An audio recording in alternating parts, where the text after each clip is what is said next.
Silakan. Assalamualaikum. Tadi ya, jangan dihiraukan, jangan dituruti, jangan diikuti. Jadi buang sejauh-jauhnya. Ya seperti kata Nabi tadi, jangan batalkan sholatmu, jangan wudhu walaupun duburmu bergerak seperti kentut sebelum terdengar bau kentut, sebelum terdengar suara kentutmu dan tercium bau kentutmu. Ya. Ini kan berarti kan tidak dianggap aja udah. Maka ketika datang was-was kepada diri kita, buang, lu biarin aja. Ya. Termasuk diingatkan. Tadi sebetulnya saya udah kentut apa belum ya, udah kencing apa belum ya, udah jangan diingat-ingat ketika sudah masuk sholat gitu. Nah, oleh karena itu muncul kaidah, jika kita yakin bahwa jam 5 sore tadi wudu, kita yakin betul, ingat betul wudu. Nah, habis wudu jam 5 sore itu baca Al-Quran, kemudian beli sesuatu, kemudian bikin minum, kemudian nelpon, kemudian adzan maghrib, masuk waktu maghrib. Nah, kita mau sholat maghrib, ya, kita nggak ingat setelah wudhu jam 5 tadi kentut apa enggak, kencing apa belum, lupa. Wudhu lagi apa tidak? Usah. Wudhu lagi apa tidak usah? Tidak usah. Mana dalil? Kaidah al-yakinu la yazulu bisyak. Sesuatu yang yakin tidak boleh dihilangkan, tidak boleh dikalahkan oleh yang ragu. Tadi jam 5 wudhu, yakin nggak? Yakin. Setelah jam 5 itu kentut apa tidak, kencing apa tidak, yakin apa ragu? Ragu. Maka yang ragu tidak boleh mengalahkan yang yakin. Maka harus kita yakinkan di diri kita bahwa belum kentut, belum kencing, nggak usah wudhu. Amin. Kalau antum wudhu lagi berarti antum menyalahi kaidah. Ya. Bagaimana kalau ternyata sudah kentut? Nggak masalah, kita ikut kaidah, nggak masalah. Ya. Kecuali yakin betul. Maka antum tidak boleh ya buat amannya lah, wudhu aja, susah amat, nggak bisa. Ya. Kita pakai kaidah yang yakin tidak boleh dikalahkan oleh yang ragu. Ya. Ada pandangan kias dalam masalah agama tidak diperlukan berdasarkan surat Al-Maidah. Allah telah sempurnakan bagimu agamamu. Dan firman Allah, kembalilah kepada Allah dan Rasulnya. Yang ngajarin kias pertama kali siapa? Rasulullah SAW. Berarti kalau kita pakai kias, kita kembali kepada Allah dan Rasulnya. Siapa yang pernah diajarin kias oleh Nabi? Umar pernah bertanya kepada Nabi, ya Rasul, bagaimana hukumnya jika siang hari aku berpuasa mencium istriku? Nabi menjawab dengan kias. Engkau mencium istri saat berpuasa itu sama dengan kumur-kumur. Sama dengan kumur-kumur. Nabi mengajarkan kias. Kalau kita sedang berpuasa kumur-kumur harus hati-hati. Begitu pula ketika mencium istri saat berpuasa tentu juga harus berhati-hati. Ya. Berarti kias ini bukan menyalahi Al-Quran dan Sunnah, justru dalam mengamalkan Al-Quran dan Sunnah. Termasuk ketika Allah mengatakan bagaimana bumi yang gersang itu kemudian tumbuh, misalnya kemarau panjang, gersang, kering, hampir tidak ada tumbuhan tanaman. Begitu hujan sehari, 2 hari, 3 hari, 10 hari, hijau, hidup lagi. Terakhirnya Allah bilang apa? Wa kadzalikan nusyur. Demikian itulah kebangkitan itu juga seperti itu. Para ulama memahami ayat ini sebagai kias.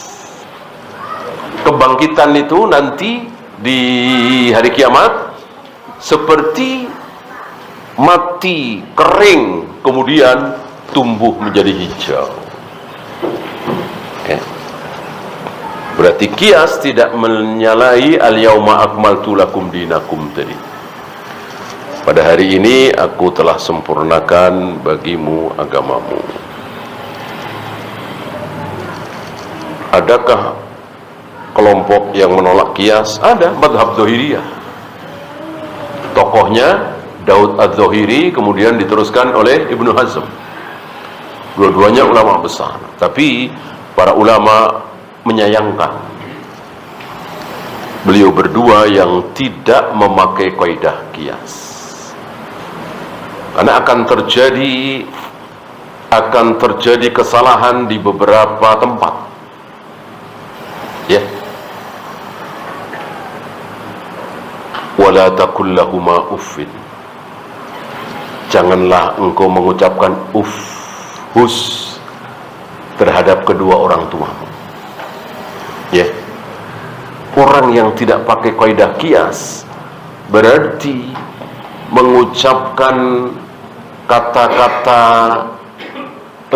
cacian, makian, binatang kepada orang tua boleh. Yang nggak boleh kan hus. Ya, itu namanya tidak pakai kias. Kalau pakai kias, mengucapkan hus saja tidak boleh, apalagi cacian, makian, kata-kata binatang dan seterusnya, lebih tidak boleh lagi. Itu kias namanya. Ya. Wala taqrabuz zina. Jangan kalian mendekati zina. Mendekati zina saja tidak boleh, berduaan di tempat sepi. Tidak boleh. Itu mendekati zina, apalagi zinanya. Dan begitu. Ini kias aulawiyah atau mafhum muwafaqah. Ada sebaliknya, ya. Kalian boleh menampakkan aurat kalian, wahai kaum muslimat, kepada wanita muslimah, wanita sesama muslim, ya. Dalam surat An-Nur kan begitu, ya. Ini difahami secara kias bahwa kalian boleh menampakkan aurat kalian kepada sesama muslimah. Berarti kalau terhadap wanita kafir boleh apa tidak? Boleh apa tidak? Tidak boleh. Yang boleh itu wanita muslimah. Wanita kafir tidak boleh. Ini pun kias.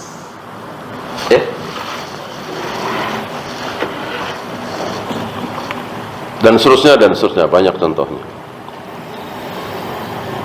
Jika ada saudara kita yang masbuk lalu kita ingin bersedekah dengan berjamaah dengan dia, menjadi imam atau makmum. Dalam contoh Abu Bakar itu imam, ya. Abu Bakar menjadi imam. Jadi yang bersedekah menjadi imam, yang disedekahi menjadi makmum.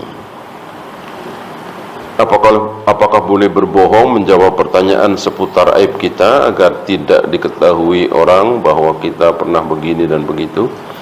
Tidak menjawab bukan berarti bohong. Jangan berbohong, nggak usah jawab. Enggak. Emang wajib jawab kalau orang nanya? Kan enggak. Yang nanya tentu juga salah. Kan kita tidak boleh menanyakan aib. Ya. Jujur aja, kamu jujur aja. Pernah zina nggak? Kan nggak boleh nanya begitu. Pernah minum khamr nggak? Jujur aja. Nggak boleh nanya begitu. Bahkan terhadap calon istri, calon suami tidak boleh. Itu aib. Ya, semua orang punya masa lalu, ya kan? Yang boleh ditanyakan itu cacat fisik, ya. Punya riwayat penyakit apa, ini boleh, kan bukan aib ini. Kekurangan fisik boleh, adapun aib tidak boleh.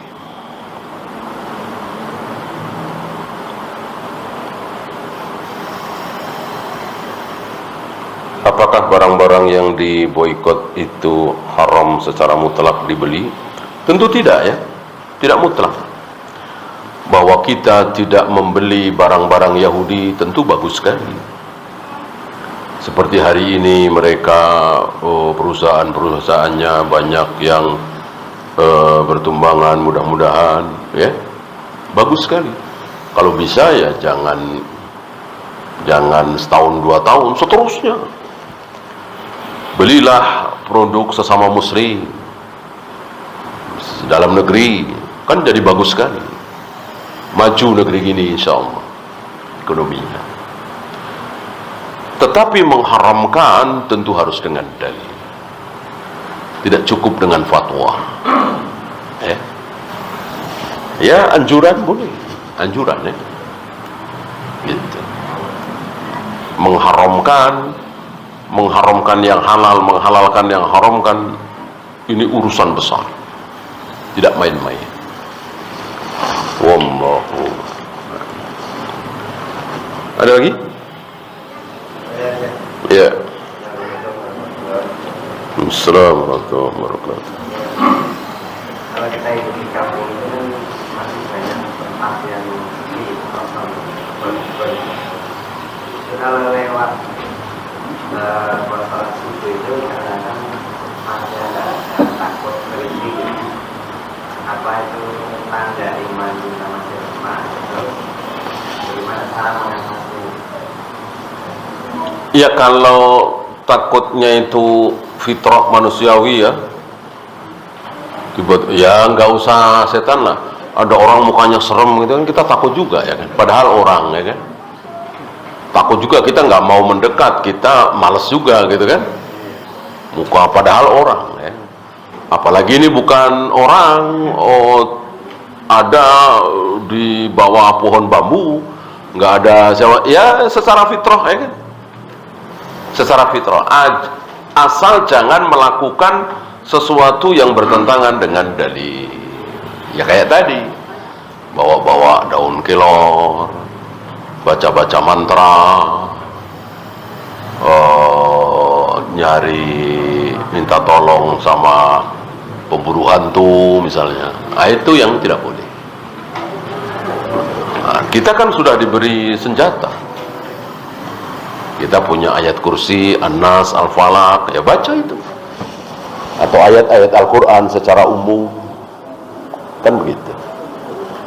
Maka walaupun secara fitrah takut, ya jangan diteruskan.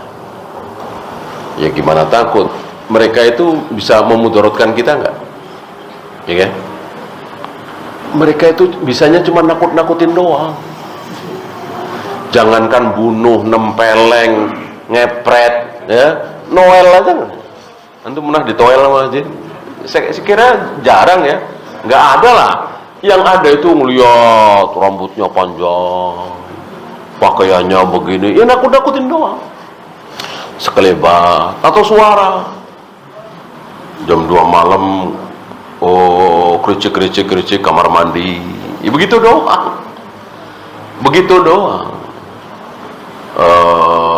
Ya kesel kita emang, kan? Tapi nggak, insya Allah nggak memudaratkan. Ya. Paling banter bikin kita mimpi, bisa. Kita mimpi, kan ada 3 macam mimpi, ya. Salah satunya kan itu dari setan. Ada busra minallah, ada hadithun nafsi, ada takhwifus syaitan. Itu betul-betul dari setan.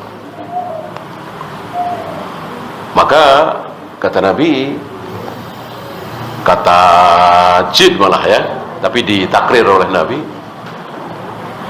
kata jin kepada Abu Hurairah setelah 3 malam berturut-turut ditangkap oleh Abu Hurairah karena mencuri makanan, kalau engkau lepaskan aku, akan aku ajari satu ilmu. Nah, jin ini kan tahu siapa Abu Hurairah kan. Abu Hurairah nggak ngelihat jin, jin kan kenal Abu Hurairah. Seorang yang sangat rakus tamak terhadap ilmu. Itulah Abu Hurairah. Jika engkau lepaskan aku, akan aku ajari satu ilmu, bahwa engkau tidak akan bisa digoda oleh setan, jin, dibikin mimpi dan seterusnya, kalau sebelum tidur baca ayat kursi. Ya, ini dikisahkan oleh Abu Hurairah kepada Nabi, dan Nabi membenarkan, mentakrir ucapan si jin itu. Wallahu a'lam. Ada lagi? Kalau tidak ada, kita akhiri. Subhanakallahumma bihamdika asyhadu an la ilaha illa anta astaghfiruka wa atubu ilaik. Assalamualaikum warahmatullahi wabarakatuh.